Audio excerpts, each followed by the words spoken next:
healthcare professionals with some tools and to support clients and their families, i.e., anyone who is struggling with mental health issues. And the goal is to help identify mental health signs, symptoms, uh, use effective communication strategies, and provide better support during challenging times, as well as engage family members in the treatment process. So that's the end goal, if you will. A little bit about me. I if you can't stop the waves, but you can learn to surf. And in my life, I've had to learn to surf quite well. Um, I grew up in poverty. I had a nickname called Stinky, so we had to pop bottle collect to be able to eat. There was the experience of being trafficked from my father. Um, Grew up with terror. Had a dad who played Russian roulette with his kids, and in addition to a bunch of other difficult things and addiction. Um, this is my family. I'm the cute one in the red. But in terms of family, we've struggled, if you will, with mental health, with other struggles. My mom died of cancer when I was 16. My dad was asked to leave at 13. I have a brother who died at the hands of the police. And most of the males in the family have done prison time, and there's bipolar, I got the depression card, ADHD, dyslexia, and processing issues. So I I was fortunate in that I um, found boxing, and so I did well as a boxer, and that sort of per, got me on the projection, on a trajectory that was really helpful. It helped me with my depression, ADHD. It helped me with a lot of things. Um, and yeah, I was ranked number one in Canada as an amateur and a pro, and I lost in the Olympic trials to the person who I don't like very much, but I envy him. Jokes on the like, I respect. And so that's a little bit about me. Again, the depression stuff has been difficult, and it's something that I really am acutely aware of and take care of. And I talk openly about it because I think there's a lot of stigma that can impact people. So one of the things I really am a big proponent of is self-regulation versus self-care. And a lot of people say, I want to do self-care, I want to eat well, I want to exercise, but they don't self-regulate throughout the day. When they get triggered, when they're having a difficult time, they stuff that down. And these few things that I'm going to show you can help you to do it in the moment so that when you get home, you have some energy left. You haven't been stuffing all day. So it's just something to think about. And I do this so that the paramedics that I work with, that they can, well, on the machine, so a helicopter or a plane, uh, they can regulate while they're working. So by reminding yourself it's not your story, um, if you're going into a situation, there's a thing called the working minds. This is called the Big Four. Prepare yourself for the tasks. Imagine what you're going to hear. Check your committee, your self-talk at the door, and breathe. In for four, out for four. Uh, Really important element, and this can prepare you for anything that you're going into that's difficult. Um, the committee part is the big word for it is perseveration, but I call it the shitty committees, excuse my expression. But that can really cause a lot of problems. There's 300 to 1,000 words a minute in our head, and if they're all negative, it can be problematic. So I invite people to talk to themselves instead of listening. Um, yeah, just say, no, I got this, as opposed to I can't do this. So just some things to think about in that area. There's a thing called tapping. I call it acupuncture without needles. If you Google EFT, it'll show it. You can do it for anxiety, for um, trauma, for any kind of emotional difficulty you might be having. And the tapping is just, it looks weird. A lot of things that relate to self-regulation look different. That's the cycle. And you can tap and you can go from a 10 to a 0 pretty quickly. So self-regulation is a really important piece. Um, Bracketing, um, if you come home, you're having a difficult time, you're overthinking something, and you can't get it out of your head. You say, okay, I'm going to schedule a time to think about this, but right now I have to be present for my family, for my kids, for my my whatever the situation is that's going on. And you when that time comes up, you take the time to think about whatever is bothering you and figure that out. And the last thing is a thing called the butterfly hug. It's it it's just you can tap as fast as you want. And with the hug, you have some oxytocin, so that's the feel good drug. And this here will help you access your logic. And it helps you bypass that part of your brain that's keeping you stuck in your committee, in your negative thinking. So those are some things that are that can be helpful. And actually, I'll send a little write up to folks um, so that you can get a copy of that on these. Um, so as we go today, I invite you, if you have any questions, put them in the chat box. Um, Invite you to consider difficult questions, and at the end, if you want to play that out and ask questions that might be difficult for you to answer, I'll try to answer them, and you can ask them as though you um, were if you're a healthcare professional. If someone was asking those questions of you, you can ask them of me, and I'll share some ideas on how to deal with that. Uh, so mental health. What is mental health? Children and adolescents with good mental health um, can achieve and maintain optimal psychological and social functioning and well-being. They have a sense of identity and self-worth, sound family, peer relationships, and ability to be productive and learn, and the capacity to tackle developmental challenges and use cultural resources to maximize growth. That's a lot of great stuff, and I know that some people have that, but I also understand that some people don't, but they still do well. And that's a really important piece to be aware of. And there's there can be resilience and growth that comes from difficult times. So I'm just gonna really point that out. Um, the next piece is mental illness, is also called mental health disorders, refers to a wide range of mental health conditions. Um, Disorders that affect your mood, thinking, and behavior. And so we'll be talking about those as we go. Example of mental illness include depression, anxiety, anxiety disorders, schizophrenia, eating disorders, addictive behaviors, and there's others.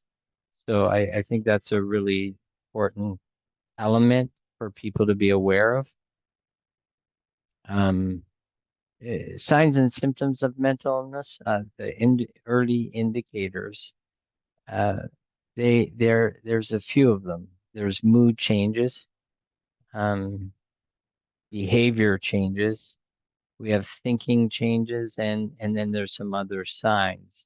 So there's quite a list, and I'll get them out to you. Some of the more important ones is when people are feeling sad, hopeless, or helpless, uh, dramatic shifts in mood. So if you're a healthcare professional, a caregiver, it's really important that you're taking a look at if there's a shift that is different than something you've ever seen before, that could be the impetus or the early signs of potential problems with mental illness showing up. And so being aware of how people generally are and checking in around those things, extreme feelings of guilt and low self-worth. So self-deprecation can be really profoundly debilitating for many people. Irritability. And again, if that's a sudden change and people aren't usually irritable, if someone's typically irritable, then they're typically irritable. That might be not have anything to do with anything. Behavior changes, withdraw from family, friends. There's restlessness and agitation or disorganization. When I'm working with people who are struggling, quite often there's the restlessness, the shaky leg syndrome, quite often quick to anger, but the disorganization can be quite pronounced, and so messiness, uh, not showing up for appointments, which can make it look like there's some discord, some problems that are happening, but there's just some difficulty for them with memory, et cetera, et cetera. Unusual behavior, such as odd or peculiar actions, destructive or high risk uh, behavior that can be quite prominent. And so being aware of that significant change, some people who never were really into high risk behavior or destructiveness suddenly can be moving in that direction. And typically there's a reason for it, violent behavior. And I'm careful with the violent behavior. A lot of people who have mental illness or mental health disorders, they're not, it's not the disorder that makes them violent. It's often how they're treated that that perpetuates that stuff. So I just want to make sure that we're not I'm not perpetuating a myth that people with mental illness are violent, because that's not the truth. Um, and if you have any questions about that, pop that in the chat box, please. Um, Thinking changes, confusion, disorientation, difficulty concentrating, delusions, fixed false beliefs or false beliefs. Usually, they're called fixed false beliefs that something is real, and that's thus the fixed.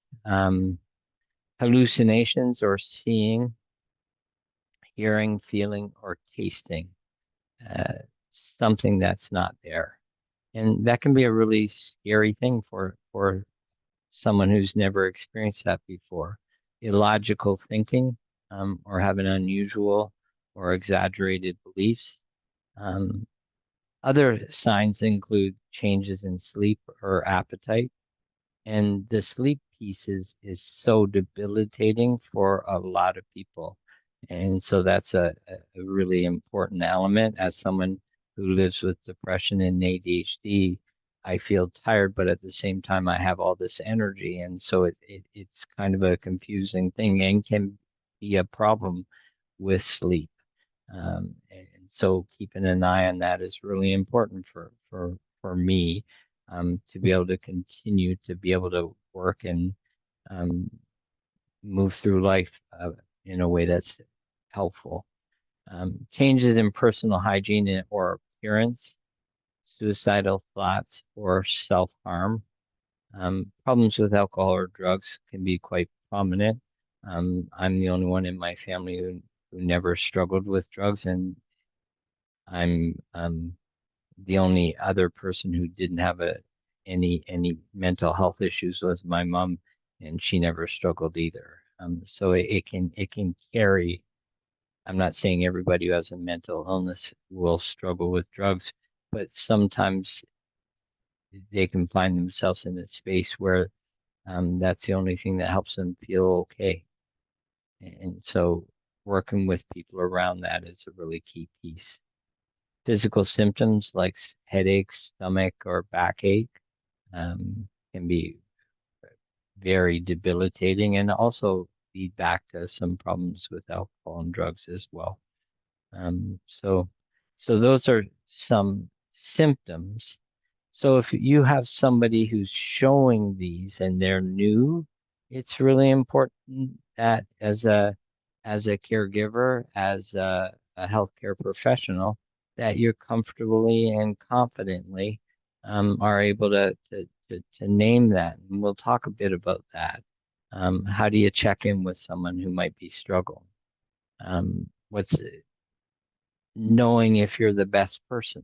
And so we're going to go through some stuff around parenting styles, around anger management styles, parenting or healthcare professional styles.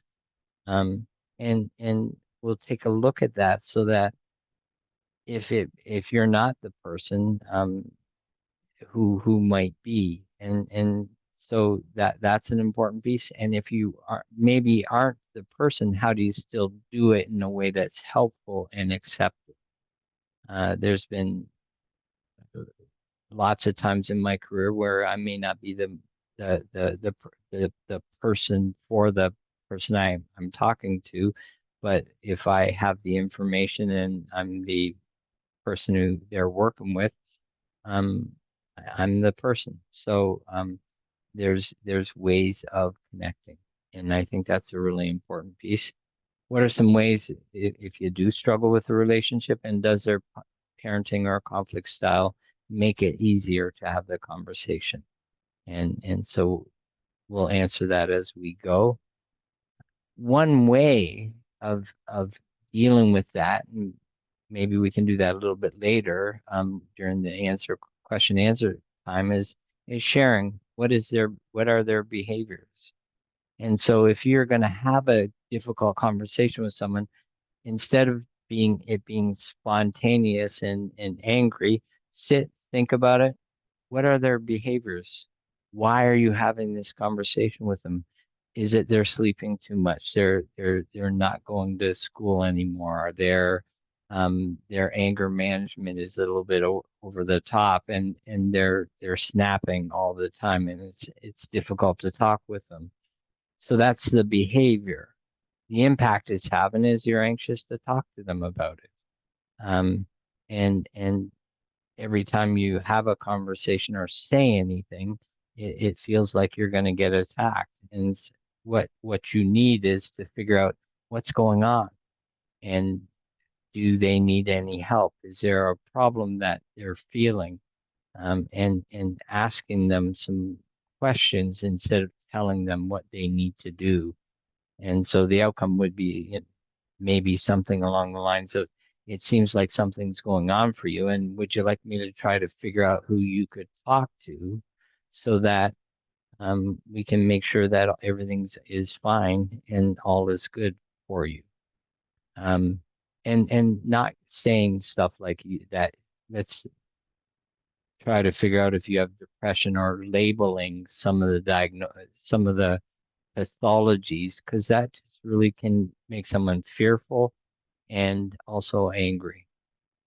So that's one of the things I call it bile. What's the behavior, the impact, and the outcome? The other one is something we use in motivational interviewing, and it's a really cool strategy. And it's fairly simple. Emphasizes collaboration. Hey, listen, I want to have a conversation with you, and this might be a difficult one. Um, and if we're starting to not agree, maybe we can shut it down and agree to come back to it in 10 minutes, and we'll talk that through. Um, so evocation is when we ask questions that are kind of directive so that it gets the person thinking and coming up with the reasons why you might want to have that talk. And so one question might be, so you're probably wondering why I'm having this conversation with you, and can you think of any reasons over the last couple of days, any interactions that we've had that might make me worry about you or for you. And oftentimes, if you ask a question that in a way that isn't blaming, you're watching your tone, your cadence, your volume of your speech, you're probably going to get an answer that's more likely connecting than it is not. So if you're talking to someone and you're fearful that they're having some hallucinations or dissociation, you got to be careful about what language you use and how you use it. So that's an important piece to be aware of. It's one of the things I'm really acutely aware of is being too insightful with someone who might be paranoid and can make them more paranoid. So, I'm wondering what's going on for you. Is there is something happening for you because you've been easily frustrated versus it? And what I mean by that is versus it looks like sometimes you're hearing voices um, and you're getting upset at me because and so when you say that, quite frankly, it can cause a lot of problems for people, and they might be worried about how do you know I'm hearing voices.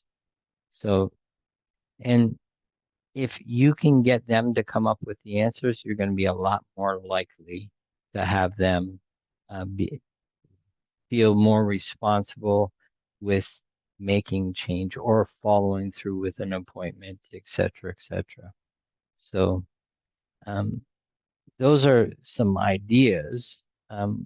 When looking at the caregiver style, it can be helpful to figure out your parenting or your healthcare your style as a professional when you're working with people. Focus on tools that equip the caregiver with and provide hindsight into how the HP moves forward, the health professional moves forward. And the education can be done in a supportive and empathic way. So if I'm educating a parent, or even if I'm educating healthcare professionals how to do that, one way I might do that is as follows. So I might ask a person where they are on this, and I'm going to invite you all to think about this. Where are you, if you're as a caretaker, where are you on this continuum? And also, it can be helpful to look at if you're authoritarian, or if you're more permissive, it could be an impact of how you were parented as well, because oftentimes we might want to do the opposite. So I'll get to this. So there's authoritarian, authoritative, permissive, neglect.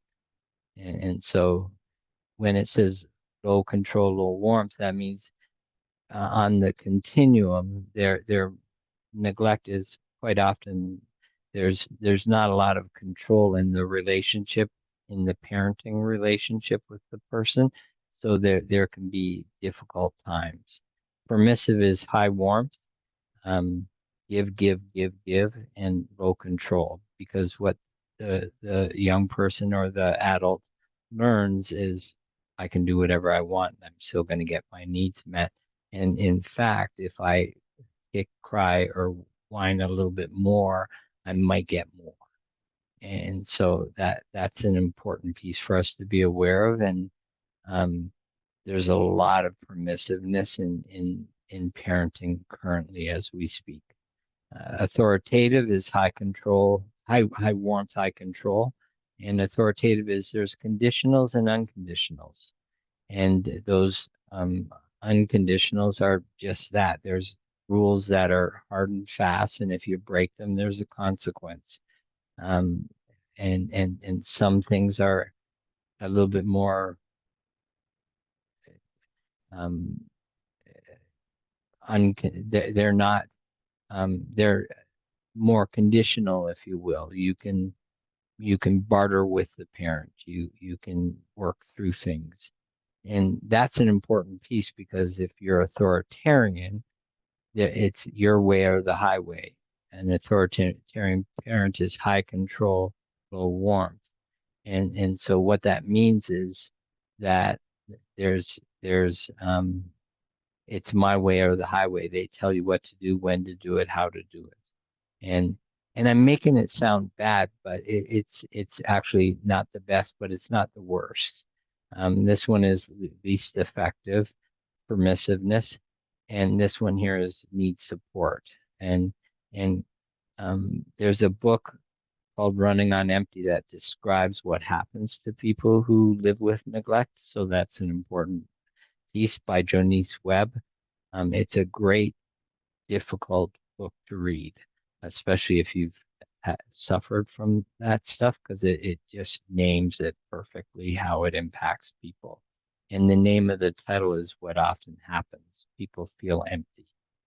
Um, so authoritative parents, you have kids, you authoritative, if you're authoritative as a professional, you are much more likely to have someone who is creative, they're confident, they're uh, assertive because they're allowed to be assertive. They're not shut down. They're interdependent, which means they know that what they say to you means something, um, um, can affect them, and it can affect you. So it's important that there's an understanding of that.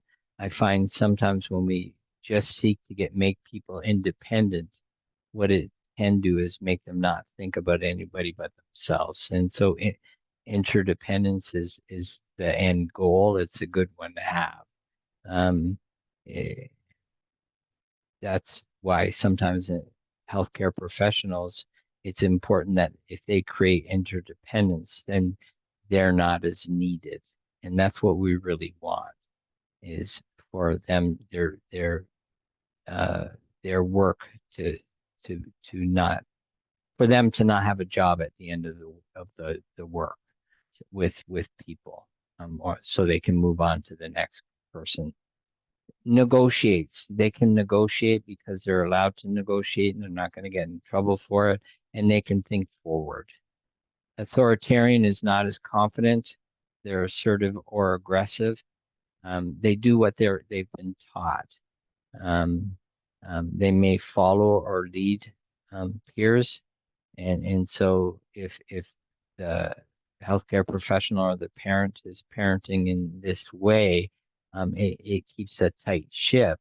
Um, but what often happens is kids start to try to figure out workarounds, um, and how to not actually follow the rules.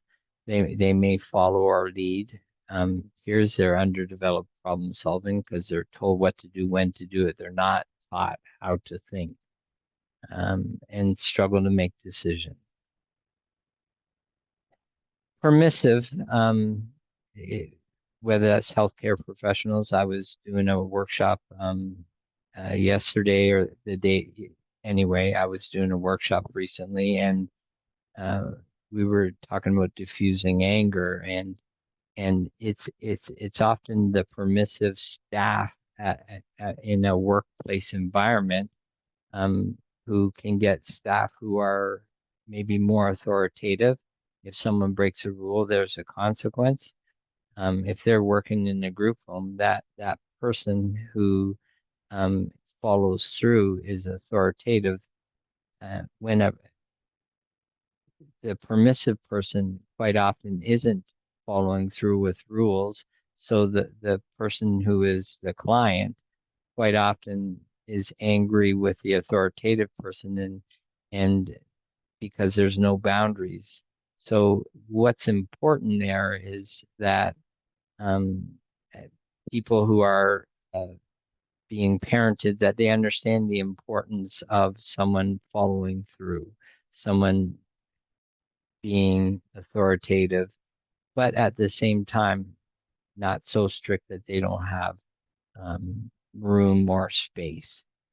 Um, They feel entitled there's no boundaries. They feel entitled or spoiled. They're scared and vindictive, and they struggle with decisions because there's no direction quite often with by someone who's permissive.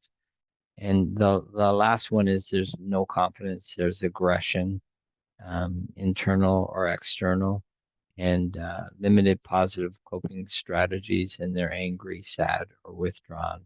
And neglect can be difficult to discern because it's the things that don't happen versus the things that happen. So, so I just invite you to think about how you've been parented, how you parent, um, um, what are some things where you could brush up on so that there might be uh, ways that there can be a bit of a shift in how you're working through things. And if you're good, you're good. Glad to that's awesome. Um, and some of you may see bits and pieces of yourself all over the place, and that makes sense as well. And so picking a few spots where you might be able to improve um, how you move forward, how you counsel, how you work with your children, etc., is a really important piece. And so um, when we're looking at conflict styles, oftentimes helping caregivers be assertive is difficult because they're around um, conflict all the time. They're surrounded by it, especially if they tend to be accommodators or avoiders. And so we're going to talk about that in a sec. If a caregiver is an avoider or accommodator, they're unless they practice, they're much more likely to get mad in order to be assertive. And as a result, people who are not assertive will likely need some education around what that looks like, but also permission to do it. Um, from a personal perspective, I remember um, being invited to be more assertive in my life because I grew up with an authoritarian father and never wanted to identify with any of that behavior. So when I was being assertive and being um, um, doing what a parent should do, taking care of my kid and having rules and following through with them, it was tough because I didn't want to identify. So there was some work that had to be done. So I invite you to think about it from that perspective. Is there something that you can do that can help you with assertiveness? Um, Especially if you're working with someone who is struggling with following through with things, not listening to rules or guidelines, and their style of conflict that they may have learned that works with you is being almost aggressive. The shark or the competitor is high assertive, low cooperation. And so when people are living in that space, it can be explosive at times, and um, it can get difficult for parents and for the caregivers to be able to be assertive with their child, their young adult. Um, Being the avoider is sort of that's the person who doesn't want to deal with the problem at all, and they sort of stick their head in the sand and hope the problem goes away. The accommodator is similar, except they acquiesce, they give in, they almost have a fawning response, which you have fight, flight, freeze, or fawn, and fawn is they give in. Um, and they're high cooperation, low assertive. One of the problems with people who are high accommodators and avoiders is that in order for them to be assertive, they have to get mad.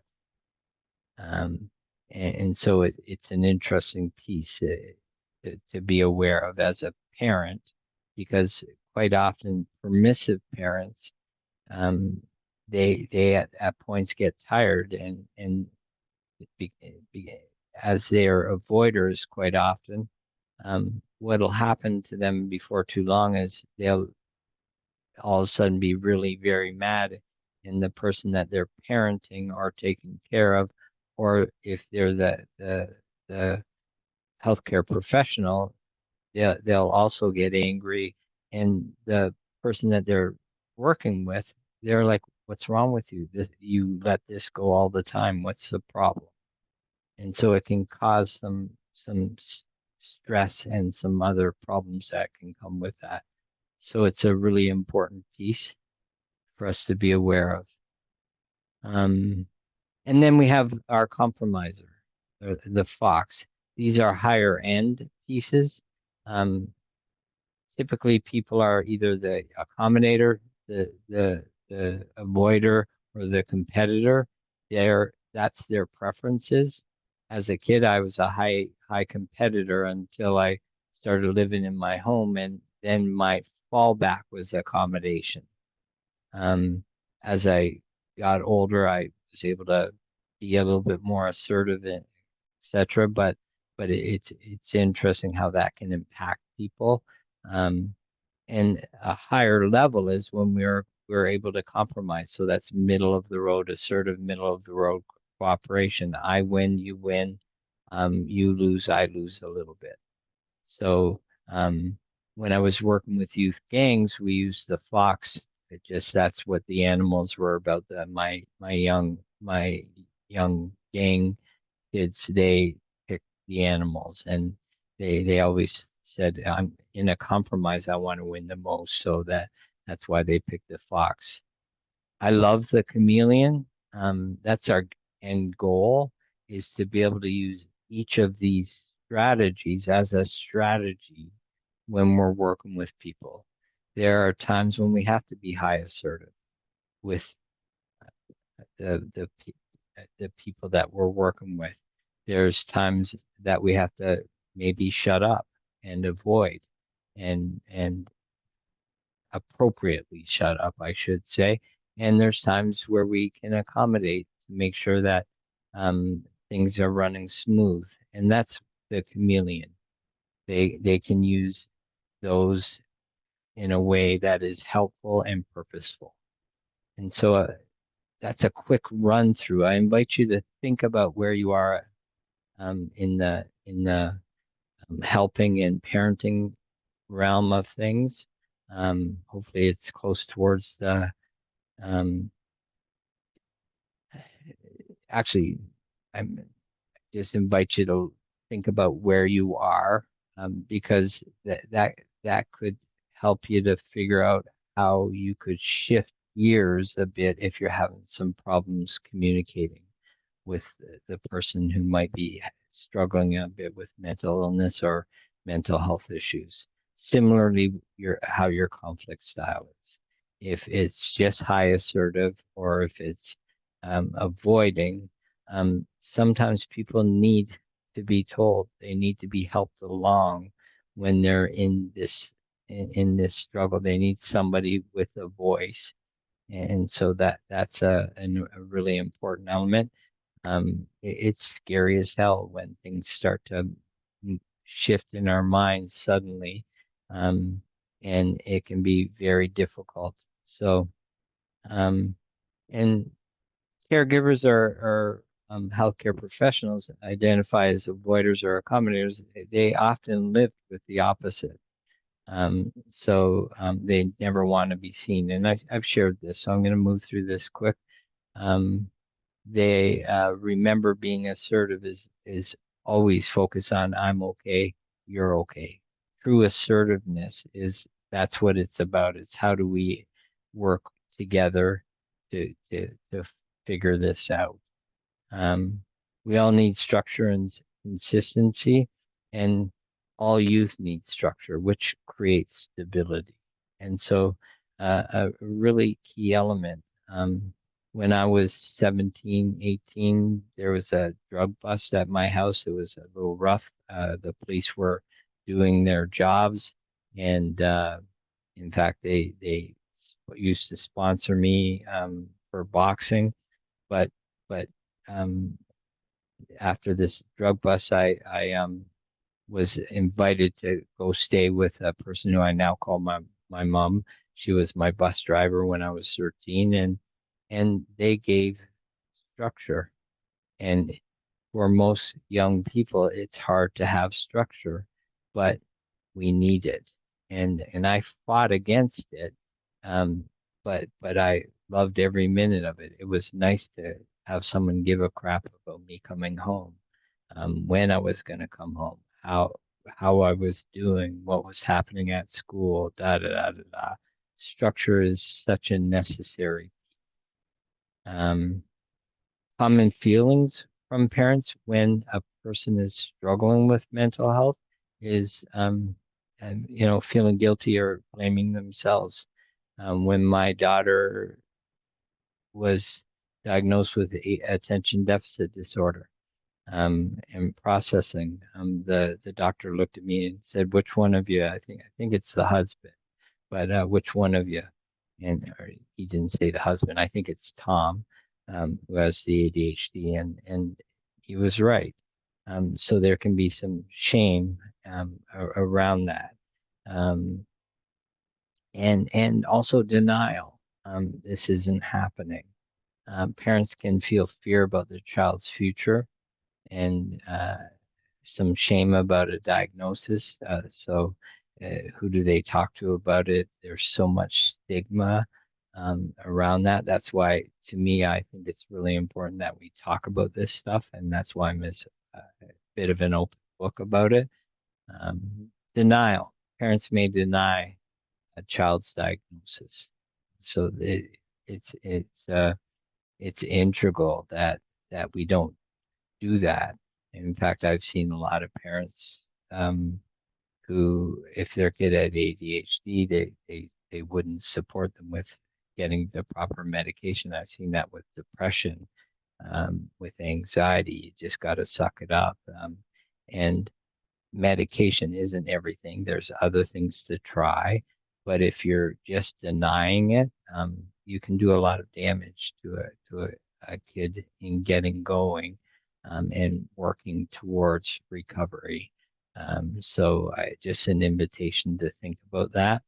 Um, and as healthcare providers, helping parents to manage that, because there can be sadness and a lot of tears. And I suggest to people, if you feel like crying and you need to cry, then you do that.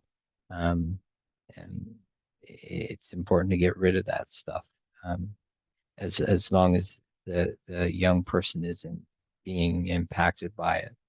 Um, Parents may feel hopeless, and that's why we have such great people, organizations, um, that you're on and you're talking to, you have access to right now, and so that mitigates hopelessness.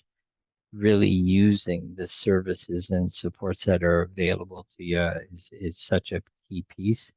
Um, and moving forward with that, I was diagnosed with ADHD at the age of 38, and I just thought I was slow and stupid up until that time. And a professor asked me aside after she had marked my tests because she had expected way more of me, and she gave me the rest. She said, "You ever finish the test?"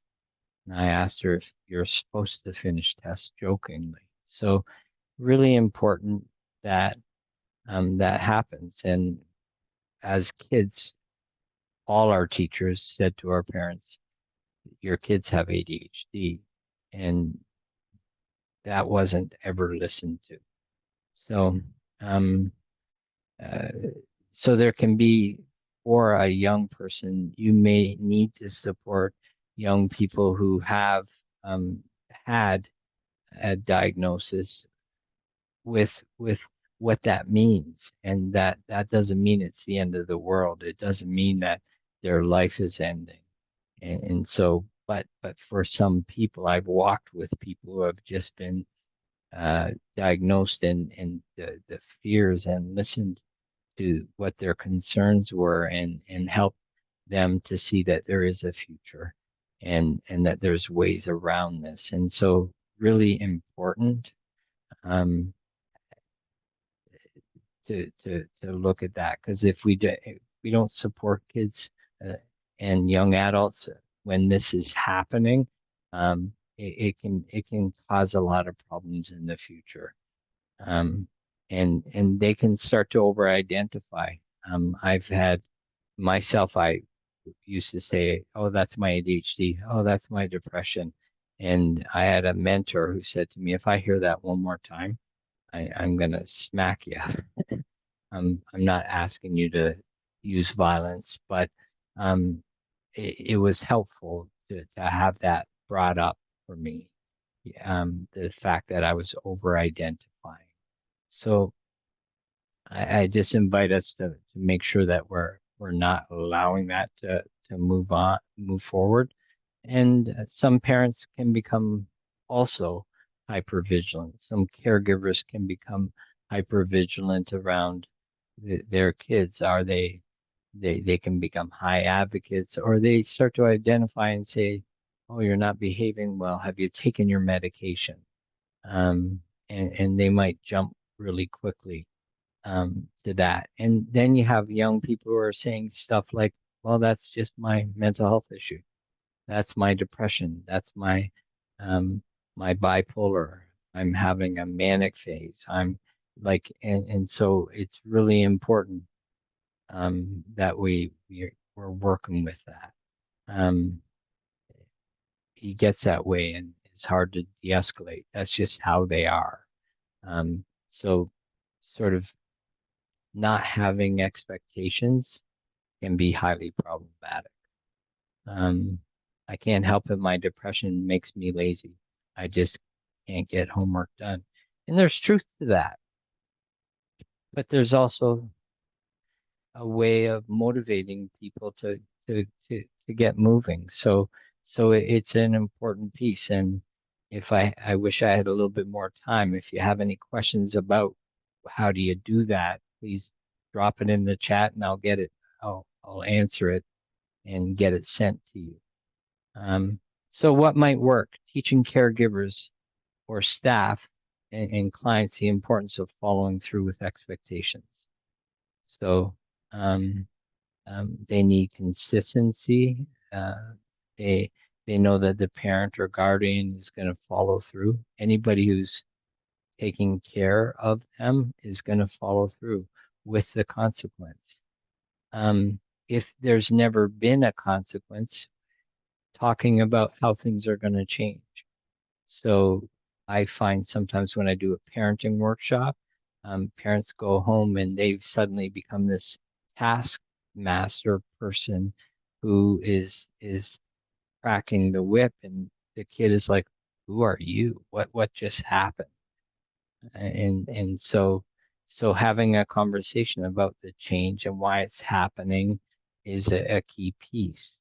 Um, and so, because if a kid's learned that if if you get mad and they get mad and they match your anger or become more mad, they get their way, they're gonna up the ante every time.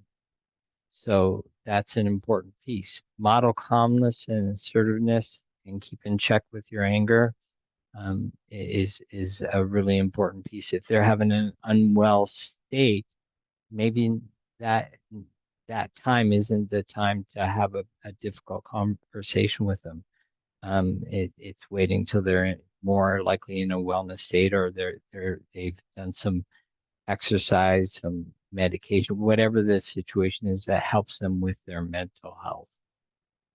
Um, and here's some stuff that can help with a conversation. Um, and some of the things that I just said are here. Yeah, imagine you're tired of these fights. I know in the past, um, we let things slide, and as we didn't want to deal with your anger. So, um, we haven't been doing you a favor by doing that. So now we're going to change the rules, but I want you to be prepared for that. So I'm just giving you a warning that from now on, when we say this is happening, it's going to happen.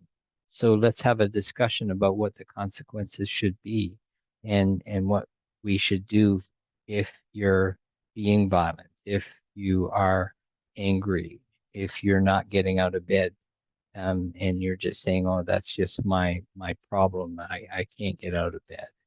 And that we work together and communicate around this stuff because we haven't done a great job at doing that. So give them voice and choice, which is trauma-informed care, and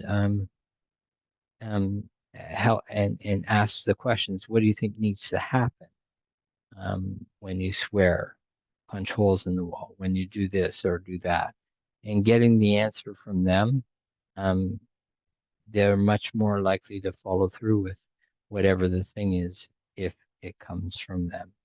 So on that, I'm sorry I only left a few minutes for questions, uh, but let's get to that.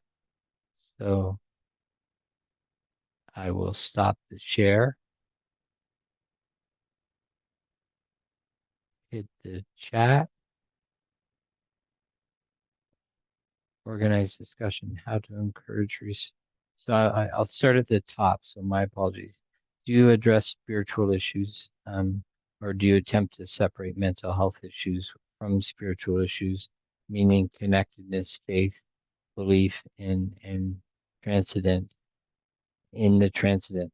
I I'm I think that's a great question, and it depends on how the mental illness is manifesting. If it's manifesting as part of spirituality, um, um, I would try to keep them separate because they're merging them into one, and it's hard to um, to talk about it because if they're not lucid, uh, then there's no way of shifting their opinion if that spiritual stuff is coming up, if that's manifesting, if they're doing this for God, if they're doing this for whatever that spirituality is. Um, does that land for, does that make sense to people? And if it doesn't, write it down. But I'm really cautious with that. I don't argue with their mental illness, but I'll try to get them to think about that and separate it and help them to see that there is a possibility of a dual awareness. Um, so um, yeah, so so yeah, there's hereditary in most of these struggles. Um, I know ADHD, it's in the lineage. That's why the doc actually looked at both of us and said, which one of you? Um, it's not a hard and fast that a person is going to become bipolar or have schizophrenia or but if there's some difficult things that happen that can sort of um, push that over the line. Yes, there's some hereditary stuff in each of the ones that are listed at least, that I know of.